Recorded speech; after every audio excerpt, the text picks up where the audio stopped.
धन्यवाद। ये हमारे निशा उपाध्याय जो है अब लोग सही है अगर जितना भाव से स्वागत करनी है तो ये समय आई कन्यादान के एगो विधि होला उहो निमन से कर देबे। चला चला हंसी मजाक चले ला कुल गाना बजाना के ये कुल कटाक्ष ना ही सोनू बाबू ते संगीत में आनंद फिर प्रणाम करने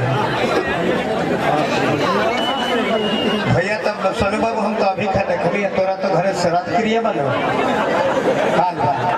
यहाँ के बापू भैया ना मसार है जी जी हाँ हम जान गए मुखिया जी प्रणाम करनी है सब परिवार के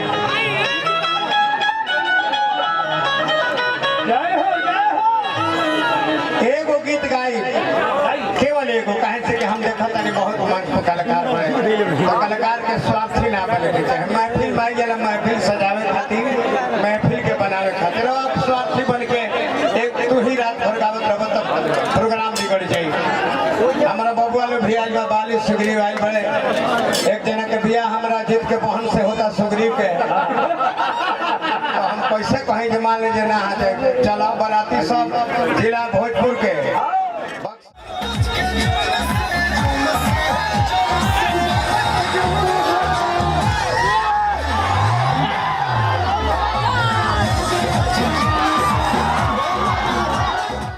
परचम लहराए वैसे कल्लू के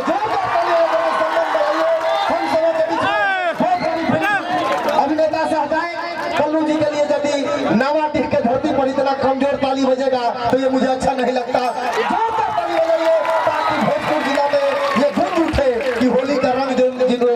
गोलू भाई ने बोल दिया थोड़ा मंच पर कम भीड़ किया जाए। मंच पर कम भीड़ कम से कम बोलू बाबू पहले भीड़ खाली कराइए मंच पे। भीड़ खाली कीजिए आप। बहुत ज्यादा भीड़ हो गया है भीड़ खाली कराइए। ये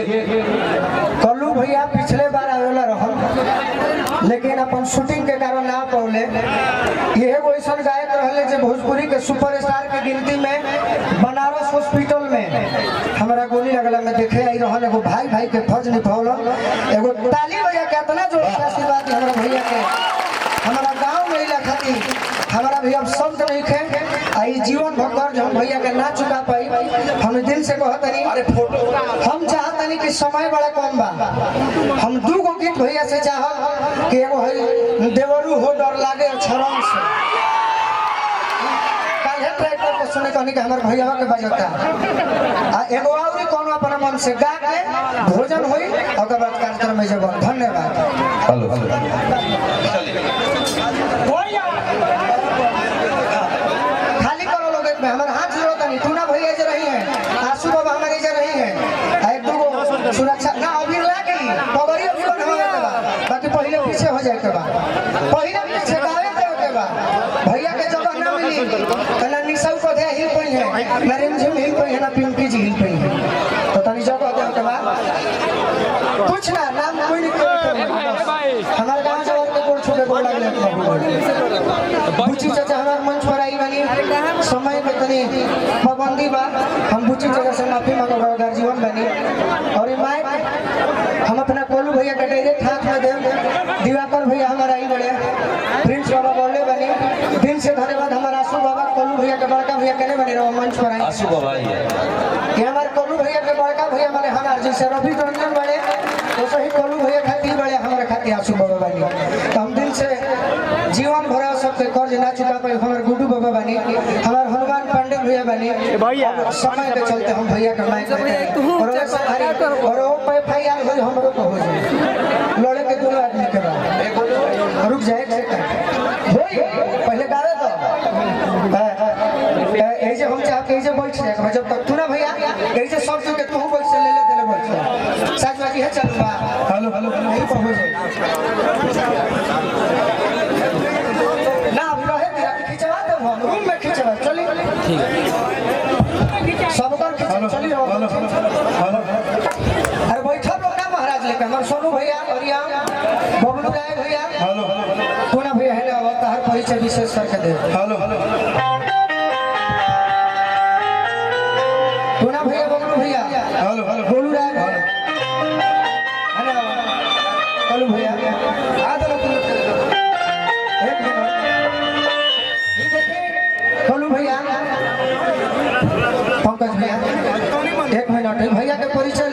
सब है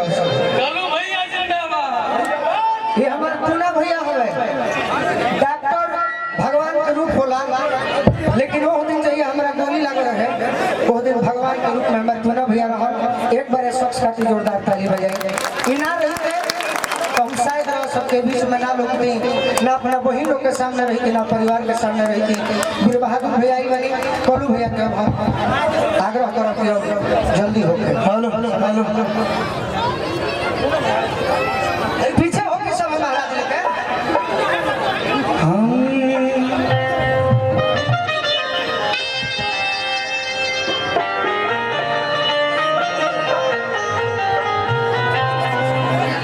सबसे पहले हमार छोट भाई हम एकरा के से मानी ना कि हमार नाम कल्लू है और जो हमार रियल में छोट भाई बड़े उनको नाम बोलू आ जब जब ये भाई के देखी ना तब तब ऐसा ना लगे कि हम अपना छोट भाई से मिला तो एक बार जोरदार ताली बजा के बोली कि भोजपुरी में इतना बढ़िया इतना सुंदर गावे वाला मतलब अभी तक हम नहीं देख लेते एक बार फिर से जोरदार ताली बजा दे लोग आज होली मिलन समारोह खातिर हम आए कि क्षेत्र में लॉकडाउन लागल जब से तब से क्योंकि हम देखला ही नहीं की तो सोचनी है कि घूम घूम के होली गावल जाए लेकिन कुछ प्रॉब्लम के वजह से ना हो पाए लेकिन भाई के कल हम फोन करी हम कहीं आई हो तो कहले कि भैया कोनो दिक्कत नहीं के आ जाए के बाद तो इतना हिम्मत हमारे भाई के लिए तो जो उपस्थित जितना लोग होली मिलन समारोह में जितना लोग उपस्थित बस सब बड़ भैया चाचा बाबा माई बहन